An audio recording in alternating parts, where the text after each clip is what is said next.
tous, je suis Gérard Pécou, CEO de Calimedia, pionnier de l'innovation en formation professionnelle.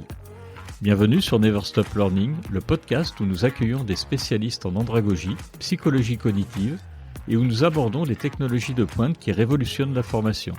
Bienvenue sur votre rendez-vous avec les leaders de l'apprentissage de demain. Bonjour et bienvenue à tous nos auditeurs. Je tiens tout d'abord à vous souhaiter une très bonne année 2024. Profitons-en pour en apprendre davantage, découvrir, partager et remettre en question nos pratiques de formation, car je suis convaincu que c'est ensemble que nous ferons grandir le monde de l'apprentissage. Pour démarrer cette nouvelle année, nous allons parler aujourd'hui de neurosciences. Si vous avez déjà écouté quelques épisodes de Never Stop Learning sur le sujet, vous connaissez très certainement l'importance des émotions dans l'apprentissage, certains éléments sur la mémoire ou sur la plasticité cérébrale. Aujourd'hui, nous allons tenter d'aller un peu plus loin sur ces sujets et surtout nous essaierons de comprendre comment prendre soin de notre cerveau afin d'être le plus disposé à apprendre et ce à tout âge. Pour m'accompagner, j'ai l'immense plaisir d'accueillir Pierre-Marie Lédot, directeur du département des neurosciences à l'Institut Pasteur, directeur de recherche au CNRS, membre de l'Académie européenne des sciences. Il est également l'auteur du livre « Le cerveau, la machine et l'humain » qui est disponible aux éditions Odile Jacob et dont je vous mettrai le lien en zone commentaire. Bonjour Pierre-Marie. Bonjour Gérard, ravi d'être avec vous et de nos futurs échanges. Merci beaucoup. Pierre-Marie, tu as un cursus qui est vraiment remarquable. On peut dire que tu es un ponte des neurosciences. Tu as d'ailleurs reçu de très nombreux prix et médailles. Est-ce que tu peux nous dire en quelques mots ton parcours et surtout ce qui t'a incité à travailler dans le domaine des neurosciences ? Je pense que pour dire rapidement les choses, il s'agit avant tout d'une aventure humaine. J'ai eu la chance de rencontrer d'abord mon premier mentor, Jean-Didier Vincent, qui est un Bordelais, neurologue éminent, qui m'avait accompagné durant ma thèse en neurosciences, justement, avec une forte composante de psychologie cognitive. Puis un peu plus tard, j'ai eu aussi la chance de rencontrer Michel Serres. Et les deux m'ont permis de comprendre très vite qu'il y avait une science qui était en train d'émerger avec des questions fondamentales qui restaient à poser dans le domaine des sciences du cerveau. Voilà. Et puis un peu plus tard, j'ai rencontré Jean-Pierre Changeux également. Donc voilà, des illustres personnages dans des domaines des neurosciences avec des composantes soit de connectivité, soit de sciences humaines diverses. D'accord, merci pour cette introduction. On va passer au cœur de l'épisode tout de suite. Dans ton livre, un des premiers passages, tu dis que les neurosciences ont connu un essor vraiment considérable ces dernières décennies et même ces 15 dernières années, on peut le dire. Mais pour les personnes qui connaissent pas ou peu le domaine, j'ai 3 questions. Est-ce que déjà tu peux nous donner une définition sur ce que sont les neurosciences ? Alors elle est importante cette définition parce que les neurosciences s'est mis à peu près à toutes les sauces, en marketing, en formation, et je voudrais avoir une définition ou ta définition des neurosciences. Oui, je crois qu'il est important effectivement de définir les termes pour bien se comprendre. Alors le terme de neurosciences, il a été inventé pour la première fois en 1969 avec l'avènement d'une société internationale, société savante internationale, donc qui consistait à réunir un savoir scientifique venant de différentes disciplines, que ce soit la physique, la chimie, la biologie bien sûr, mais la médecine avec les deux composants, neurologie pour le cerveau et la circuiterie, et puis la composante de l'âme avec la psychiatrie. On avait aussi une composante d'ingénierie, d'intelligence artificielle, de modélisation. Donc voilà, tout un savoir divers et varié qui finalement a convergé à cette époque-là parce que on s'est dit que c'est pas en abordant avec de façon extensive par une discipline qu'on comprendra le fonctionnement de cet organe très complexe. Donc voilà, c'est simplement pour donner une date, 69, l'émergence d'une nouvelle vision qui va embrasser différentes disciplines. D'accord. Et alors, est-ce que tu peux nous expliquer quelles ont été finalement les plus grandes avancées depuis les 15 dernières années ?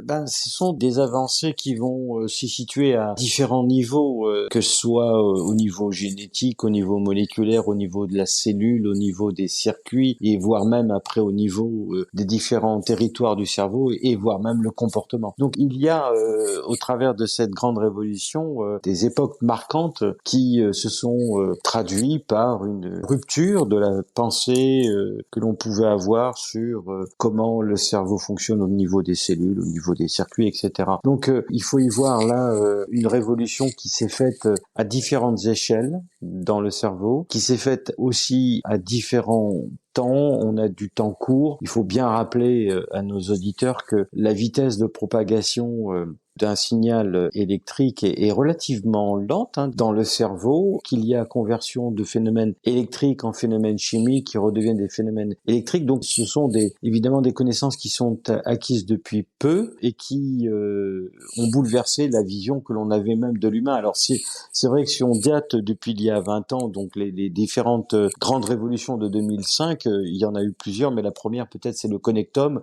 On a enfin une image précise de toutes les parties du cerveau qui sont connectées avec des trajets qui sont identifiés grâce évidemment aux technologies de l'imagerie, qu'elles soient par imagerie fonctionnelle, par la fameuse tractographie qui, elle, montre les fibres qui relient les circuits. Donc ça, c'est une première grande révolution, c'est précisément le connectome. La deuxième révolution, c'est la plasticité cérébrale, se rendre compte que cet organe est assez singulier puisqu'il subit les effets de l'environnement, les effets aussi de changement de notre milieu intérieur, quand on a faim, quand on a soif, quand on est malade, tout ça sont des signaux qui parviennent au cerveau et qui le modifient. Donc cette vision d'un cerveau dynamique aussi ferait partie des grands essors de la science, avec en sous-thème dans cette dimension évidemment de la plasticité cérébrale, c'est cette fameuse neurogénèse tardive, c'est-à-dire la capacité de voir le cerveau comme un organe qui est capable de se régénérer, en tout cas de produire des cellules qui lui sont importantes pour son fonctionnement. Une partie aussi qui est une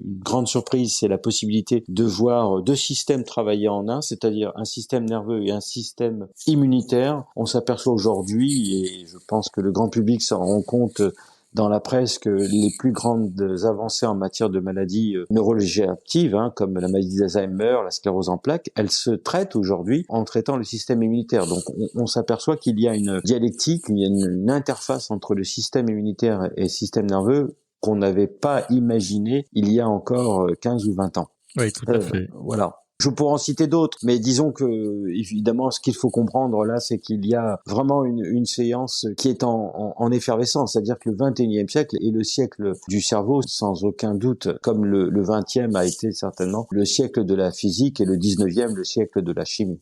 Tout à fait. Alors, du coup, avec ce que tu viens de dire, on peut définitivement tordre le cou à un neuromythe qui est que après 25 ans, en fait, il y a plus d'espoir, on perd tous nos neurones. C'est pas vrai du tout. Oui, on peut régénérer des neurones, en tout cas on peut produire des cellules nerveuses, des neurones, et les cellules qui sont aussi indispensables pour que ces neurones fonctionnent, les cellules dites gliales, on peut les produire quel que soit notre âge, quel que soit notre statut social, professionnel.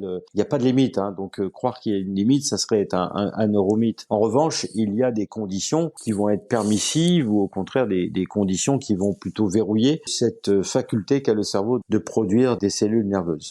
Oui, alors c'est quelque chose sur lequel je voulais revenir avec toi parce que et j'avais une question à ce sujet, c'était de quoi dépendait cette neurogénèse tardive et j'ai été en fait surpris que finalement elle dépend assez peu du patrimoine génétique. Mais si elle dépend assez peu du patrimoine génétique, de quoi elle dépend ? Alors oui, effectivement, cette neurogénèse tardive qui fait en fait le lien avec aussi l'essence même de ce podcast, à savoir l'éducation, puisque Oui. finalement cette neurogénèse tardive, eh bien, elle nous permet de nous construire en fonction pas tellement des acquis, des gènes que nous avons pu recevoir de nos parents ou de notre filiation génétique en tout cas, mais elle est plutôt et essentiellement, je dirais, sensible aux expériences de vie. On s'aperçoit que lorsque l'on a a la chance de mettre une roue dans une cage, vous savez, ces petits trous pour les hamsters, Oui. pour une souris, et quand on lui met une roue dans laquelle elle va passer pas mal de temps à courir sur cette roue, elle multiplie par 7 la production de nouveaux neurones. Donc on s'aperçoit que finalement les situations de notre environnement, alors on parle ici d'exercice physique, mais aussi solutionner des problèmes, apprendre, sont des facteurs qui vont stimuler cette pouponnière et faire en sorte que l'on va fabriquer plus ou moins de nouveaux neurones. Donc en fait, plus on a d'expériences riches et renouvelées, plus on a de chances de régénérer effectivement nos neurones. C'est absolument un des facteurs le plus peut-être important et le plus impactant de notre cerveau, c'est la richesse et la nouveauté des stimuli que nous recevons de notre environnement. Alors, je voudrais revenir sur un point qui est quelquefois un peu sensible. Dans ton livre, tu parles des psychostimulants et tu fais d'ailleurs un rapport très approprié avec le monde du sport. Qu'est-ce qu'il faut penser de ces molécules et comment elles peuvent renforcer les pouvoirs du cerveau? Et est-ce que c'est bien ça? Alors, il y a des molécules, tu le cites, qui sont éminemment naturelles, comme le chocolat, la vitamine C, puis il y en a d'autres qui le sont beaucoup moins.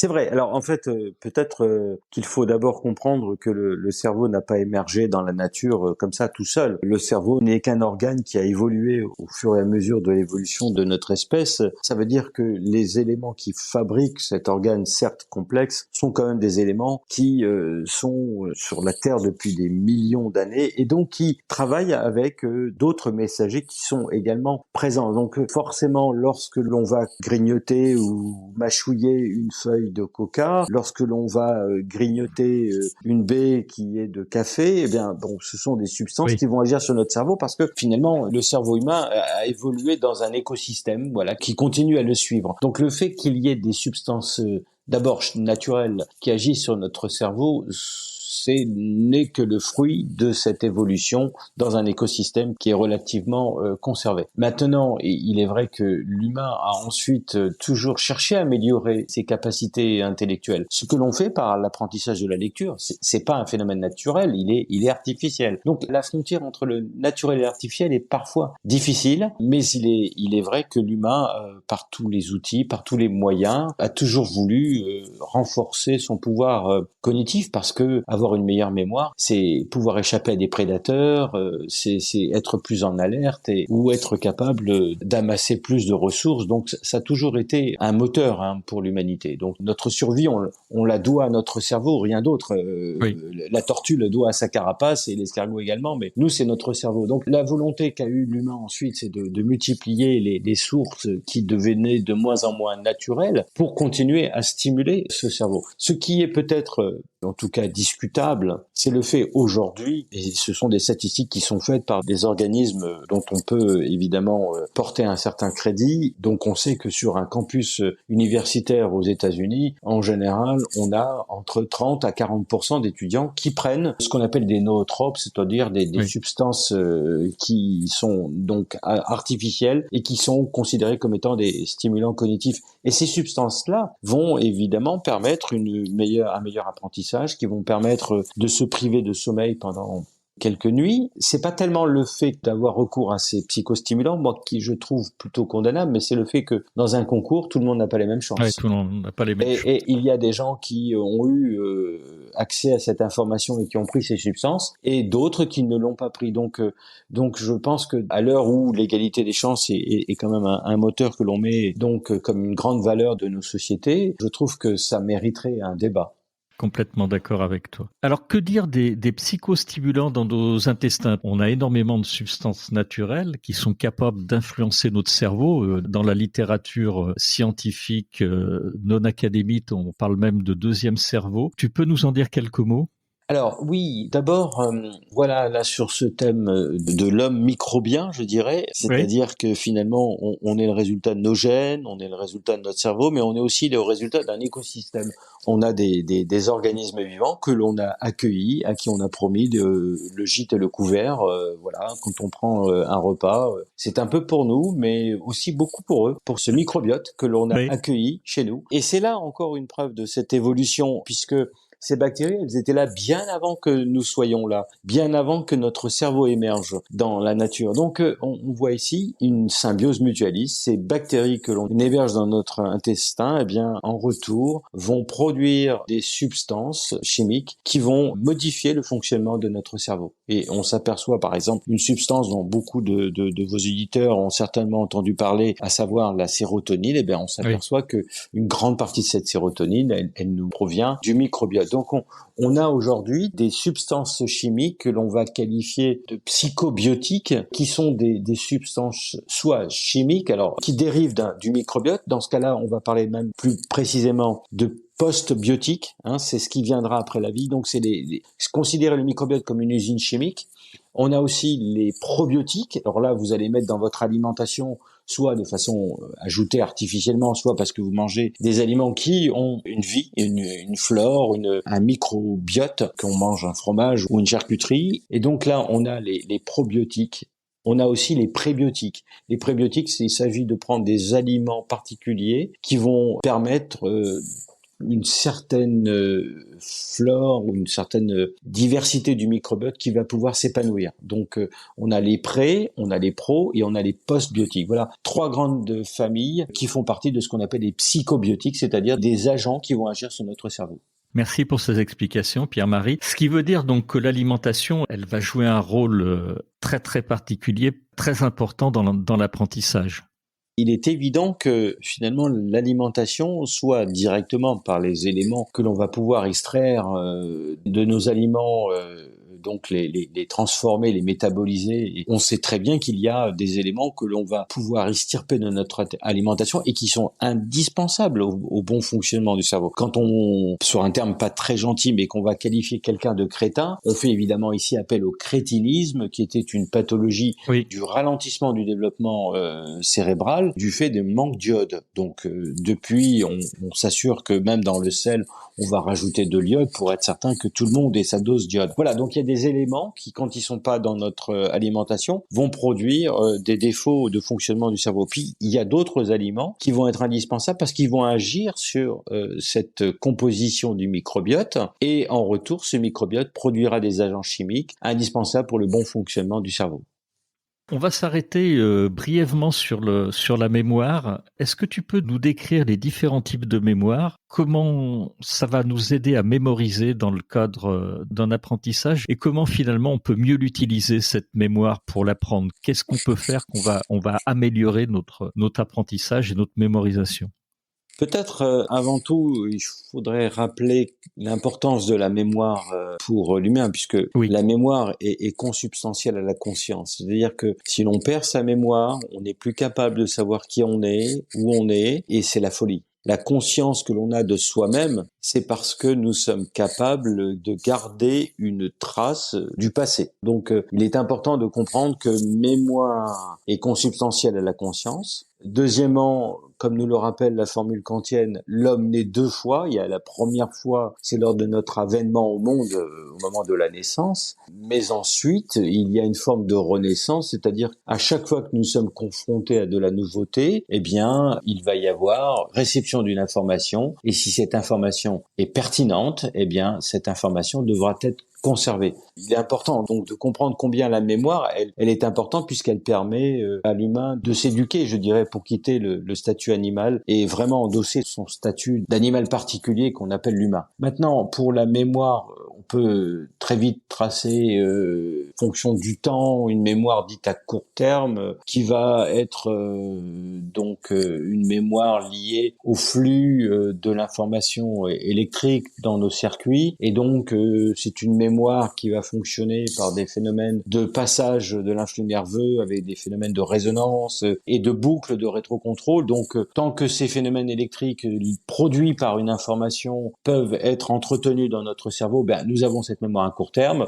Pour dire plus rapidement les choses, je dirais que quand on me donne un numéro de téléphone au téléphone, mais que j'ai pas de quoi noter, ou un numéro d'un digicode par exemple, et que j'ai pas de quoi noter, lorsque je me trouve devant cette porte, je vais pouvoir effectuer ce numéro, mais parce qu'entre le moment où j'ai reçu l'information et où j'ai exercé le code sur le digicode, j'ai entretenu cette information dans mon cerveau. Donc on parle vraiment, dans cette mémoire à court terme, on va parler d'une mémoire dite de travail. Il faut que je travaille sur cette information-là. Et puis la mémoire à long terme, c'est une mémoire, elle, qui va prendre d'autres relais qui ne sont plus du tout électriques, mais qui vont être plutôt chimiques avec des modifications. Alors selon que l'on soit dans un temps plus ou moins long, on va avoir des modifications, soit de structure de protéines, soit de connexions avec des câbles qui vont être envoyés dans des endroits ou retirés dans d'autres endroits, soit voire même avec des modifications de gènes. Donc ça, c'est une mémoire qu'on va qualifier d'épigénèse ou des mémoires épigénétiques.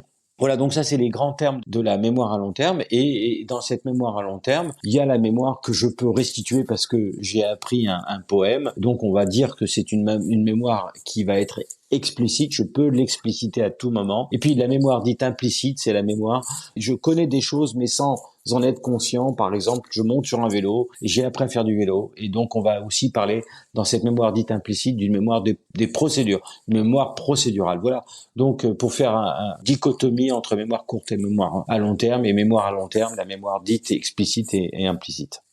Alors, dans notre manière d'apprendre, il y a pas mal de choses qui jouent et je voudrais creuser ça un peu avec toi. Tu as eu l'occasion de tester différents stimuli finalement sur le cerveau pour voir comment il vieillit, comment il génère des neurones, comment il apprend. Et je crois que c'est notamment le cas de l'émotion qui occupe place importante. Est-ce que tu peux nous en dire quelques mots et comment ça agit des éléments, comment ça peut ancrer un certain nombre de choses dans notre mémoire? Alors, d'abord, dans les phénomènes d'apprentissage, il faut distinguer l'attention, oui, qui, elle, va dépendre de signaux externes. Donc, je peux parler plus fort, je peux montrer des couleurs, je peux multiplier, je dirais, le côté discriminant d'un signal. Je m'assure qu'il sorte bien à partir d'un bruit de fond. Et puis, les phénomènes de concentration, qui, eux, sont des mécanismes internes. Et dans ces mécanismes de concentration, eh bien, on peut arriver à s'épuiser parce que ma motivation pour apprendre peut diminuer. Eh bien, les émotions vont être là pour mobiliser cette dimension interne du sujet qui apprend. Donc, il est important de comprendre que dans cette dimension interne, les émotions, qui sont des informations qui vont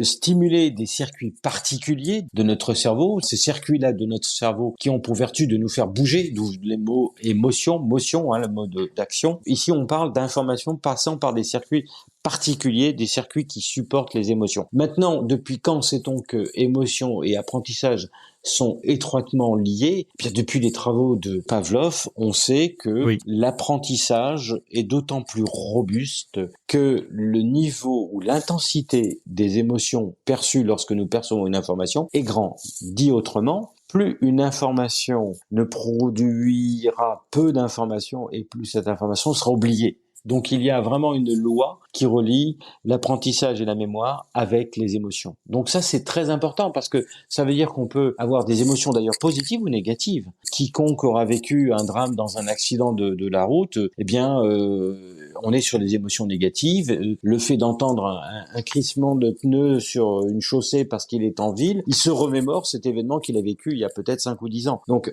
on ne parle pas forcément d'émotions positives, ce qu'appelait Spinoza les passions tristes ou les passions heureuses, mais là on va parler donc d'émotions positives ou d'émotions négatives. Quoi qu'il en soit, c'est l'intensité qui va faire qu'en sorte l'apprentissage sera d'autant plus fort. Pour poursuivre un peu sur ce sujet, tu as parlé d'attention, ce qui est très important. Je crois que c'est un des 4 piliers de l'apprentissage, mais je crois qu'il est quasiment impossible, et je souhaiterais que tu me le confirmes, de forcer un apprentissage. S'il n'y a pas une volonté de la part de l'apprenant d'apprendre, ça se passe mal. C'est exactement ce qui malheureusement parfois se déroule dans les classes de collège ou de lycée, c'est-à-dire que on veut parfois forcer l'attention et n'oublions jamais que le cerveau n'est pas multitâche. Donc si l'on multiplie les sources d'informations, on les annule en quelque sorte. Donc il faut savoir être informé sur le fait que donner une information, c'est aider la personne à focaliser son attention sur une source d'information et pas sur différentes informations. On peut le dire et le rappeler à tous les élèves qui essayent de travailler dans leur chambre en écoutant la musique, en regardant des vidéos et en apprenant un texte. Ce n'est pas possible. Il y a des cerveau conflits. n'est pas multitâche. Il n'est pas multitâche, on crée des conflits. On crée des conflits dans les sources d'information qui vont perturber le traitement de cette information. Ça veut dire que le modèle d'enseignement que l'on trouve très majoritairement, alors tu parlais des classes, mais pas que, dans la formation Bien professionnelle, sûr. on a également ça, qui est généralement très descendant, où l'apprenant est plutôt passif. Il faut le repenser. Oui, oui, tout à fait. D'abord, quand on parle de formation, effectivement, il est bon de le rappeler, la formation, ce n'est pas juste quand on est sur les bancs de l'école, puisque rien n'est constant, ou plutôt rien n'est permanent sauf le changement. C'est-à-dire que l'humain au XXIe siècle, il vit le changement en permanence, et la seule façon qu'il aura de survivre à ce changement, c'est d'être lui-même capable d'être dans une formation permanente. C'est évident, et le futur de nos sociétés, le bonheur, je dirais même, de nos sociétés à venir, c'est celles qui auront compris ces enjeux de formation. Maintenant, il est aussi très très important de comprendre qu'il y a des méthodes pour développer l'envie d'apprendre, qu'il y a des méthodes pour nourrir cette soif que nous avons de recevoir de l'information et de comprendre. Il y a d'autres contextes qui vont au contraire peut-être même effaroucher, je dirais, le sujet qui pourrait être un apprenant et qui va plutôt essayer d'éviter de faire face à ces situations d'apprentissage. Donc les enjeux sont là aujourd'hui, donner envie d'apprendre par le fait que on comprenne premièrement que un sujet qui est un apprenant doit être un acteur de son apprentissage. Donc c'est placer le sujet dans un engagement actif et non pas passif. Ça se mesure par des expériences où on peut montrer qu'un individu qui reçoit une information ou un individu qui peut participer à cette information, c'est-à-dire en objectant, en commentant, en se l'appropriant, eh bien on verra qu'il pourra retenir cette information, d'autant plus qu'il a été un acteur et non pas un spectateur. Alors, je suis très heureux de t'entendre dire ça parce que pour moi, c'est fondamental. Je pense qu'il y a encore malheureusement trop de formations qui sont très descendantes, ennuyeuses et donc où on ne favorise pas non seulement l'envie d'apprendre, mais la mémorisation. Alors vraiment, merci pour ça. On a vu dans un épisode précédent que l'importance d'espacer les apprentissages, et je vais revenir un tout petit moment sur la mémoire, importance donc d'espacer les apprentissages pour que celui-ci soit durable. Bon, on a tous entendu parler de la fameuse courbe de l'oubli d'Ebbinghaus qu'on n'arrivait pas à prouver. Je crois que maintenant, il y a de très nombreux travaux qui en découlent désormais, donc c'est prouvé. Tu peux nous dire 2 mots là-dessus sur cet espacement des apprentissages? Il faut surtout pas s'alarmer si on sent que on peut oublier parfois, et rien de pathologique, puisque si tout à l'heure je disais que la mémoire était consubstantielle à la conscience, je dirais que l'oubli est aussi consubstantiel à la mémoire. C'est-à-dire que c'est parce qu'on est capable d'oublier qu'on est capable aussi d'apprendre. Donc ça, c'est un fait. Deuxièmement, cette fameuse courbe de l'oubli d'Ebbinghaus, dont on fait référence souvent, ce sont des travaux du 19e siècle. Oui, et c'est déjà, très loin. ah oui, oui, ça a plus de 100 ans. Et finalement, c'est toujours vrai, puisque on s'aperçoit que voilà, cette courbe, elle prédit que finalement, en 2 jours après un apprentissage, on perd déjà plus de 50%. Puis après, ça continue. La pente est plus douce, mais il y a quand même une déperdition qui continue avec les jours suivants. Ce que l'on a vu très vite après cette courbe de l'oubli, c'est qu'en fait, tout dépendait de la méthode d'apprentissage, et que si l'on va, pour faire court, résumer une méthode d'apprentissage massée avec une méthode d'apprentissage espacée. L'exemple de l'apprentissage massé, c'est le code de la route qu'on va apprendre en 2 jours ou 3 jours, et puis passer l'examen, on l'a réussi. Mais selon cette courbe, 2 jours après, j'aurais déjà oublié la moitié. L'examen des grandes écoles, l'examen de médecine, il y a plein de... Exactement. Alors, l'autre aspect, c'est l'apprentissage espacé. Donc, c'est la même quantité d'informations, mais au lieu de la réduire sur une période de 2-3 jours, on va l'écouler sur une période d'1 semaine, voire 2 semaines. Eh bien, pourquoi cet apprentissage espacé aura tant de vertus sur la mémoire, c'est-à-dire que la courbe de l'oubli, elle sera très faible, eh bien c'est parce que lorsqu'il y a eu acquisition d'informations, il y a eu des périodes où il va y avoir notamment le sommeil, et on sait combien le sommeil et notamment le rêve va permettre de consolider l'information qui a été acquise dans une dimension consciente et d'éveil. Donc on s'aperçoit que la consolidation d'une information a besoin de cette période où l'on est inconscient, où l'on dort, et ces fameuses phases de sommeil dit paradoxales. Ça, c'est déjà une explication, l'usage du rêve pour consolider la trace acquise. Et puis la deuxième fait biologique qui sous-tend l'importance de l'apprentissage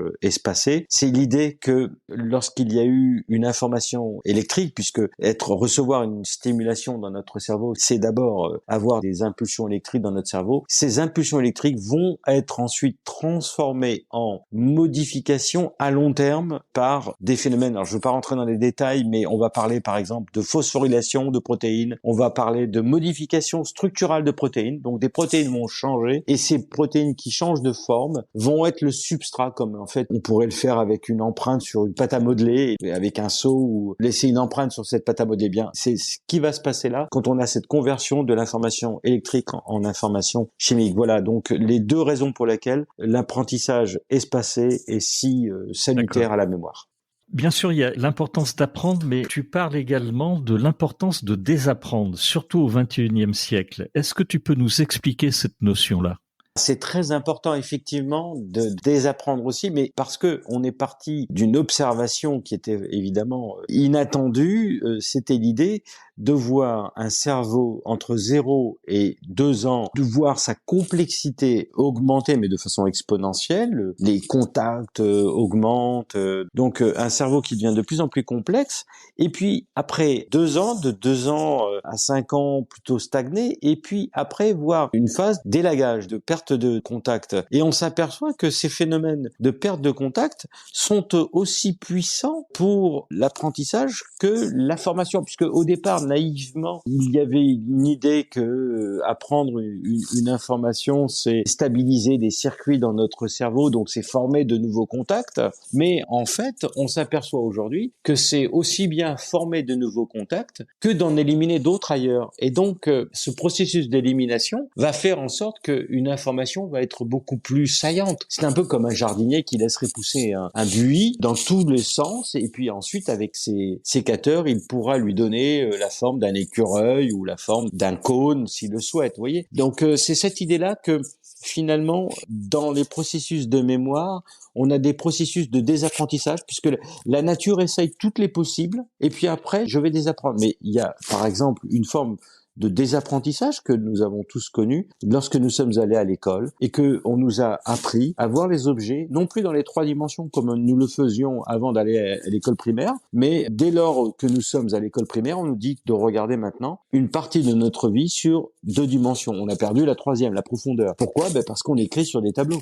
C'est vrai. Donc, l'apprentissage de l'écriture et de la lecture, c'est désapprendre. Pourquoi? Parce que moi, si on me fait un B ou on me fait un D, effectivement, si je plie une feuille, le B et le D, c'est la même chose dans l'espace B et D, P et Q, c'est la même lettre que l'on a en rotation dans l'espace. Mais maintenant, si je m'interdis cette rotation, donc pour m'interdire cette rotation, je vais devoir perdre cet acquis que j'avais naturellement, instinctivement, de faire tourner cet objet dans les 3 dimensions. Eh bien, l'école, c'est désapprendre. Donc la dyslexie, je dirais que ce sont des sujets qui n'ont pas voulu qu'ils avaient acquis avant l'apprentissage de la lecture. Je l'avais jamais vu comme ça, mais merci pour cette explication, Pierre-Marie. On va arriver presque à la fin de ce podcast. Je voudrais te poser encore 3 questions. Tu as mené en fait, je crois, et tu vas me dire si c'est vrai, une étude qui prouve qu'on a un certain nombre d'éléments dans le sang qui ont un lien avec le déclin cognitif, ou plutôt avec la régression du déclin cognitif, notamment le GDF11, donc le Gross Differentiation Factor 11. Est-ce que ça va nous aider à combattre un certain nombre de maladies, toutes ces découvertes? Alors, d'abord, ces découvertes, elles nous rappellent finalement que le cerveau n'est pas un organe isolé du corps. Vision qu'on a eue depuis Descartes avec cette vision dite cérébrocentriste, c'est-à-dire qu'on met le cerveau au cœur du corps et le cerveau commande, comme une espèce de tour de contrôle isolée. En fait, la grande révolution actuellement là des neurosciences, c'est cette science qui consiste à voir aujourd'hui le cerveau à l'interface des autres systèmes. Et ce que nous avons démontré, c'était par des échanges de sang d'animaux jeunes recevant du sang d'animaux plutôt seniors, et de voir une accélération du vieillissement. Mais heureusement, on peut aussi voir les phénomènes inverses, c'est-à-dire des animaux d'un âge bien avancé pour qui on va transfuser et apporter du sang jeune et voir des fonctions cognitives comme l'apprentissage, justement, la mémoire, être facilitées. À partir de ces observations-là, on est allé voir un petit peu plus précisément qu'est-ce qu'il y avait dans le sang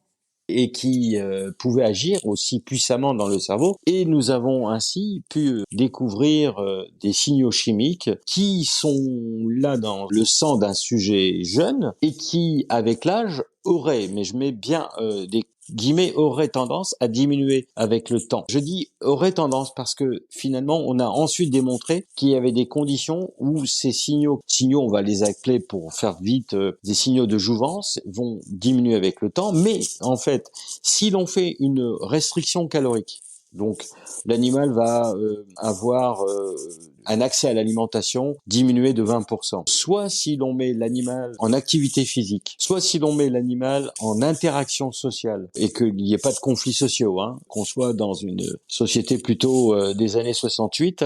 Dans ces conditions-là, on s'aperçoit que ce facteur, donc sanguin, eh bien, il est présent. Donc c'est assez intéressant et on a fait ça évidemment chez l'humain et on a vu par exemple qu'un des facteurs qui empêchait des quantités assez élevées de GDF de circuler dans notre sang, c'était par exemple l'obésité. Donc moi, un conseil que je donne à tout le monde, c'est l'obésité d'un point de vue du fonctionnement du cerveau, en tout cas on le voit sur des facteurs du sang, est un facteur qui va être relativement délétère. En tout cas, une accélération du vieillissement suite à ces signaux-là qui peuvent disparaître de notre sang. Alors, si je comprends bien, donc, on a intérêt à prendre soin de notre corps, donc pour garder un cerveau en pleine forme. Donc, tu as cité déjà le sport, le sommeil, l'alimentation. A contrario, est-ce qu'il y a des éléments qui vont nuire à nos capacités cognitives et sur lesquels il va falloir faire attention? Alors, tu viens de citer l'obésité. Tu as parlé d'isolement social. Je crois que c'est un des cas également qui est délétère complètement pour notre cerveau puisque notre cerveau est éminemment social.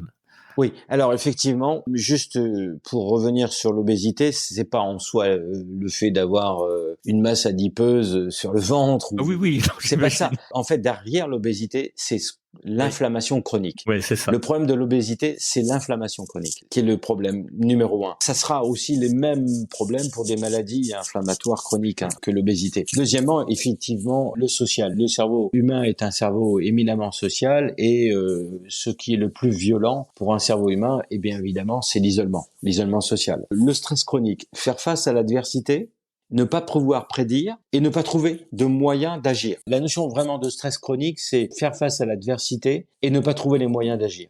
D'accord. Ensuite, on a succombé aux tâches répétitives. Un cerveau qui voit des stimuli se ressembler en permanence est un cerveau qui va baisser de vigilance et qui ne va plus avoir tous les systèmes qui sont derrière de reconnaissance de la différence, etc.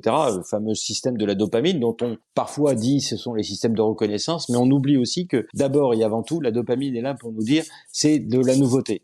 Les anxiolytiques et les somnifères sont aussi délétères puisqu'ils ont pour objet de mettre notre cerveau dans des régimes d'activité électrique de fréquence faible. Or, la compréhension, l'analyse des stimuli que nous recevons ont besoin de rythme rapide. On parle de rythme 40 Hz, sont des régimes gamma. Et puis enfin, un des derniers facteurs qui a été identifié il y a peu et dont nous venons déjà de parler, c'est ce qu'on appelle la dysbiose intestinale, c'est-à-dire le déséquilibre du microbiote intestinal. Nous sommes tous censés héberger dans notre intestin environ 200 espèces de bactéries différentes. Et quand on parle de dysbiose, c'est qu'au lieu d'en avoir 200, on se retrouve avec une centaine, voire 50. Et je crois qu'il y a des greffes maintenant de flore intestinale. Mais oui, on voit par exemple que le bien vieillir signifie garder une flore, un microbiote très diverse. C'est pour ça qu'il faut éviter des aliments qu'on va retirer d'un plastique et qui avaient une date de conservation de 3 semaines dans le réfrigérateur. Ce sont des aliments qui sont complètement aseptisés, qui n'apportent rien d'un point de vue de la diversité du microbiote. Donc il faut savoir manger des produits fermentés, le kéfir, la choucroute, des fromages évidemment, qui ne sont pas pasteurisés, voilà, pour maintenir cette diversité du microbiote. Pierre-Marie, on est arrivé au bout de ce podcast. Je voulais quand même te poser la dernière des questions. C'est quoi l'évolution des neurosciences dans les années à venir? Est-ce qu'on va arriver à percer tous les mystères du cerveau? Est-ce que l'intelligence artificielle va possiblement nous aider à accélérer encore ça après l'imagerie médicale que tu as citée durant ce podcast? Alors là, tu me demandes un exercice Je sais, c'est difficile. C'est ça. Parce que c'est Maurice Blondel qui disait l'avenir ne se prévoit pas, il se prépare. C'est vrai. Comme je travaille dans ce domaine, j'ai du mal à le prévoir, mais si on peut esquisser quand même une tendance, je l'ai dit, premièrement, c'est cette association du cerveau et du corps qui va bousculer toute la médecine occidentale, s'apercevoir que des maladies peuvent être guéries par le cerveau, mais non pas de façon presque immatérielle, mais on connaît les voies, et ça c'est très intéressant. Deuxièmement, l'IA évidemment est appelée à nous accompagner, que l'IA est née parce que on a voulu imiter le fonctionnement du cerveau, et en même temps, aujourd'hui, la compréhension du cerveau est en train de bénéficier de l'IA. C'est évident, l'IA fait partie de nos outils que nous avons dans tous les laboratoires des neurosciences, c'est évident. Et puis, les plus grandes découvertes ensuite à venir seront non pas de comprendre le cerveau en interaction avec le corps, mais c'est de comprendre le cerveau en interaction avec la foule. C'est-à-dire, c'est mettre un cerveau dans un corps et un corps dans une foule. Et à chaque fois, on a des fonctions qui vont émerger, apparaître par la complexité des interactions entre les sujets, qui augurent de découvertes à faire, c'est-à-dire quitter le monde des sciences dures dans le cerveau pour comprendre le cerveau au travers des phénomènes de foule, de social en fait. Écoute, Pierre-Marie, un très très grand merci pour cet épisode. Merci Vraiment. Gérard, et surtout continue à diffuser ces messages qui nous permettent d'être optimistes et qui font tant de bien à notre démocratie à l'âge des fake news et autres. Oui. Je trouve que cette entreprise doit être louée. Et encore, je te remercie pour le bienfait que tu fais, sans parler des enjeux de santé publique, de stress et autres que tu traites aussi indirectement par ces podcasts. Tout à fait. Mais vraiment, je te remercie parce que tu as apporté vraiment beaucoup dans cet épisode. Je voulais remercier nos auditeurs aussi qui ont été à nos côtés tout au long de cet épisode. Et puis, je voulais rappeler ton livre qui est Le cerveau, la machine et l'humain, le cerveau du 21e siècle, qui est disponible aux éditions Odile Jacob et que personnellement, j'ai pris beaucoup de plaisir à lire et je le dis vraiment très, très sincèrement, Pierre-Marie. Merci Gérard. Merci à toi. Merci. Au revoir.